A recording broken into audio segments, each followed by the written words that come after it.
Here's my question for you. What is your solution to escaping the matrix? To escaping the drudgery, the misery, the slavery that we as a society find ourselves in? My solution is to go off-grid and become self-reliant. Welcome to the Zion Home. Off-grid and self-reliant. And today we're talking about what is a Zion Home. So, what the heck is a Zion Home? Well, in short, it's my off-grid cabin design. But when I say off-grid cabin, I'm meaning I wanted to build a house that was completely self-reliant, so that way I would have no bills, because your mortgage and your utilities are a pretty major part of most people's paycheck. Add in food, and you're eliminating most of the expenses people face. But it's not a mountain man cabin where you have to chop wood to take a shower. And you only take a shower once a week because the water's lukewarm at best. No, this is a modern 21st century lifestyle house that is completely off the grid and, more importantly, can be built cheaply. My house is going to, once it's all done, I'm not done yet, my house is roughly going to cost me about $20,000.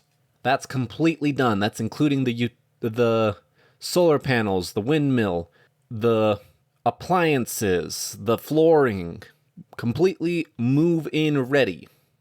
My goal is to build it at roughly around $20,000. Now, obviously, I'm building it myself. It's a whole lot cheaper. If you have to pay somebody to do it, which one of the main goals of my design is so that way you don't have to, but if you do, obviously the costs will go up, but not terribly. So once again, the question is, now that I've babbled for a second, what the heck is the Zion Home? It's just my house design. It is a combination of a bunch of different technologies that I've combined together to make this 21st century lifestyle possible. One example, since I talked about showers earlier, is Gene Ping Compost Water Heater. Basically, compost gets really hot. If you run water tubing through a big compost pile, your the water in that tubing will easily get over 100 degrees. Legally, hot tubs are not supposed to go over 104 degrees. And this is Fahrenheit for my non-Americans. So instead of relying on an expensive water heater that are designed to break after 2 or 3 years at this point, and having to use natural gas to heat it, instead you're just using a big pile of wood chips. That is one example of taking a modern system and replacing it with a different system to get the same end result. So the Zion Home is just a combination of a bunch of different technologies. I haven't really invented anything new here. I've just combined them all in a way that makes it easier for people to implement it. Because if you think about it, there's only a couple of systems needed to make a modern home function. The first one being the structure of the house itself. And there's many different building techniques out there. We'll cover that more in depth in a future episode. But you need a structure for you to live in. Then you need a way to heat said structure. And I have multiple different options depending on your climate zone. You also need a way to cool your structure. If you're up in Canada, it's not that big of a deal. You can open up a window. It's not hard. If you're down in the deep south, where it gets to 120 degrees Fahrenheit for sometimes weeks at a time, keeping any home cool becomes kind of a challenge. You need several different water systems. How are you going to acquire water? How are you going to clean it?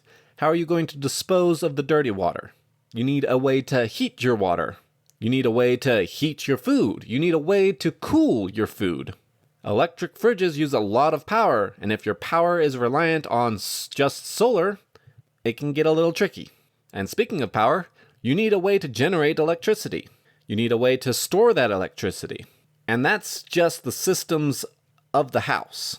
If you're wanting to be self-reliant, what about alternative fuels for transportation? Or more importantly, there's this thing called food. And there's many different ways to produce food. There's gardens, there's animals, there's orchards. Over the course of the year, I'm going to try and cover a lot of this material. This is kind of just a quick overview to whet your appetite. And I can't eliminate your bills 100%. I can't make you be 100% self-reliant. That's not a realistic goal unless the world falls apart. But I can eliminate the vast majority of your expenses. The things that will remain are things like insurance, taxes, your phone bill, your internet bill, either bureaucratic nonsense or things that you can't produce yourself, like the internet. But in comparison to housing, utilities, water, food, those expenses are usually chump change, and most people can get by quite comfortably with a super part-time job at minimum wage. Or you can start that side gig that you've always wanted. Regardless, my goal has always been to go out and live in the woods. Ever since I was a little kid. The moment I could talk, my mom says I've been talking about this.